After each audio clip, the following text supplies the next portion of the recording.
پھر مجھے کربلا یاد آ گیا کہ یہی مہینہ تھا، 10 محرم تھی اور جمعے کا دن تھا اور نماز کا وقت داخل ہوا تو امام علی مقام نے اپنے لشکر کے سردار زہیر سے فرمایا ان سے کہو جنگ بند کریں یا تھوڑی دیر کے لیے رک جائیں، میں نماز پڑھ لوں، ہمیں نماز پڑھنے دیں۔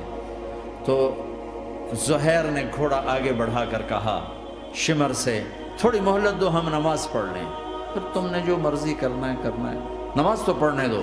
شمر نے کہا ہم نماز نہیں پڑھنے دیں گے۔ ایک اور کوفی کھڑا تھا، اس کا نام حسین بن نمیر، انہوں نے کہا تمہاری نماز ہوتی ہی نہیں۔ انہوں نے کہا لعنت ہے تم پر، جس گھر کی طفیل نماز ملی ان کی نہیں ہوتی۔ تو انہوں نے واپس آ کر عرض کی حضور وہ نماز پڑھنے کے لیے جنگ نہیں روکیں گے۔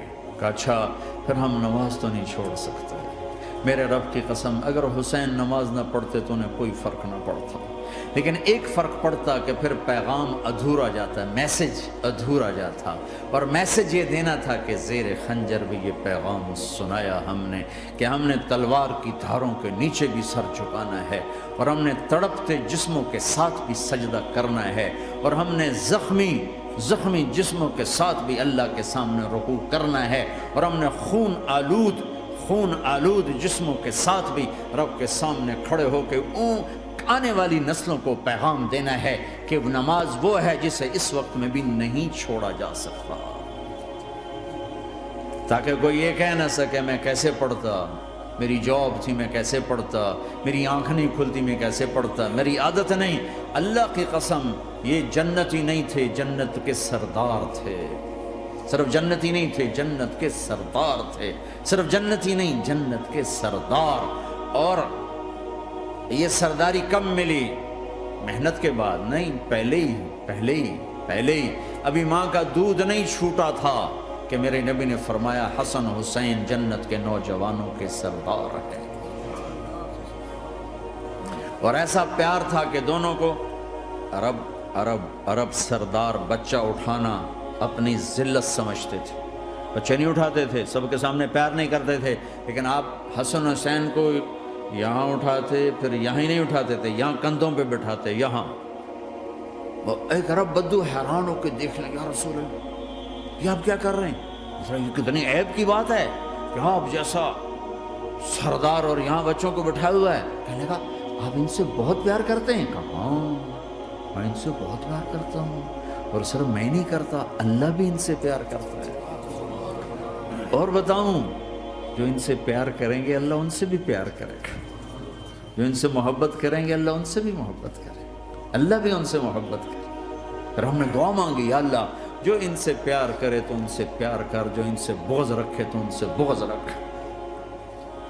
حضرت حسن سر سے لے کر کمر تک اللہ کے نبی کی 100% کاپی تھی، چہرہ یہ آدھا حصہ اوپر والا نبی کے مشابہ، یہاں سے نیچے پاؤں تک علی کے مشابہ، باپ کے مشابہ۔ حسین اس کا الٹ، سر سے لے کر کمر تک علی کے مشابہ، کمر سے لے کر پاؤں تک اللہ کے نبی کے مشابہ۔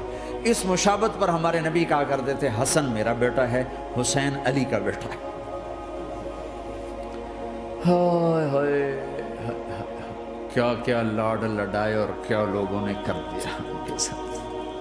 نماز جیسے عظیم عمل میں، نماز جیسے آپ رکوع میں ہوتے تو حسن آ کر نہ پاؤں میں گھس جاتے تھے، یہاں سے نکلتے ادھر، یہاں سے نکلتے یوں، سجدے میں جاتے تو کمر پہ بیٹھ جاتے تھے، فرض نماز کا سجدہ۔ تو ایک دفعہ پہلی دفعہ جب یہ قصہ ہوا تو آپ نے سجدہ لمبا کر دیا، بچے کے اتارا نہیں، اٹھے نہیں، سجدہ لمبا کر دیا۔ پچھلے پریشان ہو گئے کہ اتنا لمبا سجدہ کہیں آپ فوت تو نہیں ہو گئے؟ تو جو پہلی صف میں تھے نا انہوں نے یوں کر کے دیکھا، چکر کی وہ دیکھا تو حسن کمر پہ چڑھے ہوئے، تو قریب ایک آدمی نے آگے ہاتھ بڑھا کے کھینچنا چاہا تو آپ نے یہاں سے دیکھا ہاتھ آ رہا ہے، تو آپ نے اپنے ہاتھ سے یوں اشارہ، نماز میں یوں اشارہ کیا کہ میرے بچوں کو نہ چھوڑو۔ جب حسن خود اترے پھر آپ سجدے سے اٹھے، کبھی حسین چڑھ جاتے تھے کبھی حسن چڑھ، دونوں ہی چڑھتے تھے، یہ اس طرح حسن کے بعد کبھی یہ کبھی وہ، کبھی یہ کبھی وہ۔ اور آپ حسن کو جب چھوٹے تھے زیادہ حسن تو آپ حسن کو یوں زبان دکھاتے، اتنا بڑا عظیم نبی کیا رکھا، تو وہ زبان آپ کی زبان بڑی سرخ خوبصورت تو وہ بچہ سمجھتا شاید یہ کوئی کھانے کی چیز، تو آگے یوں ہاتھ مارتے، پکڑنے کے لیے ہاتھ مارتا، پھر وہ بیٹھ جاتے، پھر آپ کہتے یہ میرا نبی گھر کی زندگی بتا رہا ہے۔ اور تمہیں تو بچوں کے پاس بیٹھنے کا وقت ہی کوئی نہیں، بیگم بھی کم جاب پہ جا رہی، خامد بھی جاب پہ جا رہا، پیچھے بچے ڈرگ بیچنے پہ لگے، اب تم کس کام کے ہو؟ کیا کرو گے اس دولت کو؟ یا نہیں ڈرگ بیچو، گستاخ ہو گیا، بدتمیز ہو گیا، تو اس دن دولت کو آگ لگا دو جا کے۔ آپ اپنے بچوں کو ٹائم دو، اپنے بچوں کو ٹائم دو۔ عورت کا کام کمانا نہیں ہے، عورت کا کام نسل کو بنانا ہے۔ قناعت سیکھو، قناعت تو آسانی سے مینج ہو جائے گا، قناعت نہیں تو پھر تو دنیا کے بادشاہ کی بھی ہوس پوری نہیں ہو سکتی۔ کھیلتے تھے، حسن حسین کی کشتی کراتے تھے، دونوں بھائیوں کی کشتی کراتے۔ ایک دفعہ دونوں کی کشتی ہو رہی اور حسین ذرا کمزور پڑ رہے تھے، تو آپ اس کو شاباش دیتے، شاباش شاباش شاباش۔ تو حضرت فاطمہ کہنے لگی، ماں بھی بیٹھی تھی، کہنے لگی یا رسول اللہ آپ حسین کو شاباش دے رہے ہیں، حسن کو کیوں نہیں دے رہے؟ تو آپ نے کہا یہ جبریل میرے پاس کھڑا ہوا ہے، یہ بھی حسین کو شاباش دے رہا ہے، تو میں بھی حسین کو شاباش دے رہا ہوں۔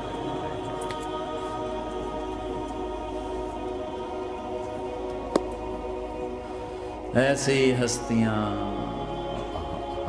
لیکن ایک سبق ہے، یہ ہونا چاہیے تھا تاکہ امت کو پتہ چلے کہ دین کتنی قیمتی چیز ہے۔ وہ جی اللہ بڑا غفور الرحیم ہے، میں نہ ہمیں ڈرایا کرو۔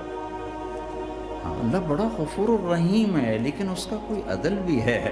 رات کا شراب پینے والا اور رات کو مصلی پہ رونے والا برابر ہو جائیں گے، تو پھر یزید حسین کو ایک ہی جگہ بٹھا دو، پھر کربلاؤں کے لیے رونا چھوڑ دو۔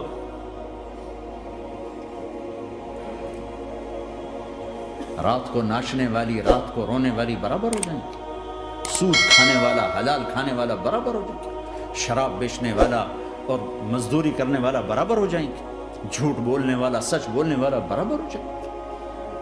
افنجعل المسلمین کالمجرمین ما لکم کیف تحکمون ام لکم کتاب فیہ تدرسون۔ اس سے زیادہ واضح کیا بتاؤں کہ میرا رب کہتا ہے کون سی کتاب میں لکھا ہوا ہے کہ ماننے والا نہ ماننے والا برابر کر دوں گا؟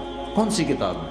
اللہ کو یہ کہنا پڑ رہا ہے ام لکم کتاب فیہ تدرسون، کس کتاب میں یہ لکھا ہوا ہے؟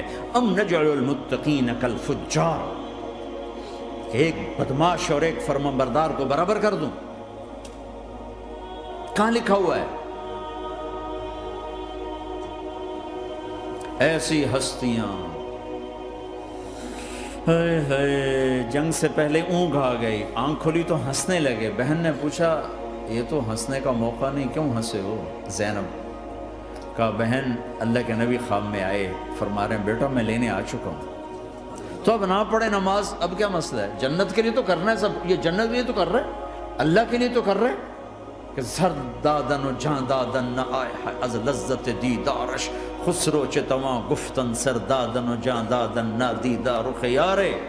اس اللہ کے لیے تو سر کٹا رہے ہیں، تو وہ تو راضی ہو چکا ہے، نبی آ چکا ہے، آؤ بیٹا میں لینے آ چکا ہوں، تو اب نہ پڑھیں نماز؟ نہیں نہیں، برمنگم والوں کو کون بتائے گا کہ نماز کیسی چیز ہے؟ انہوں نے کہا جی وہ نہیں جنگ روک کرے گا، پھر چلو نماز پڑھو، نماز تو نہیں چھوڑی جا سکتی۔ آدھوں کو روک دیا تم جنگ کرو، آدھوں سے کہا تم نماز پڑھو، آدھوں نے نماز پڑھی، آدھوں نے جنگ کی۔ پھر جنہوں نے نماز پڑھی انہوں نے کہا تم آگے بڑھ جاؤ، ان سے کہا تم جا کے پیچھے اللہ کے بارگاہ میں سجدہ کرو۔ 1400 سال کی تاریخ میں ایسے نمازی میری نظروں سے نہیں گزرے، اور ایسی نماز نہیں پڑھی گئی نبی کے زمانے کے بعد۔ آپ نے بھی صلاۃ خوف ایک پڑھی تھی، وہ نبی تو نبی ہوتا ہے،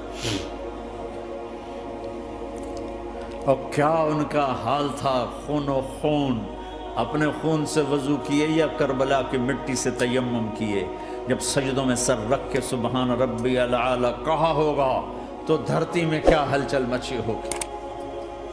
نماز نہ چھوڑا، نماز نہ چھوڑنا، کوئی عورت نہ کوئی مرد، نماز نہ چھوٹے۔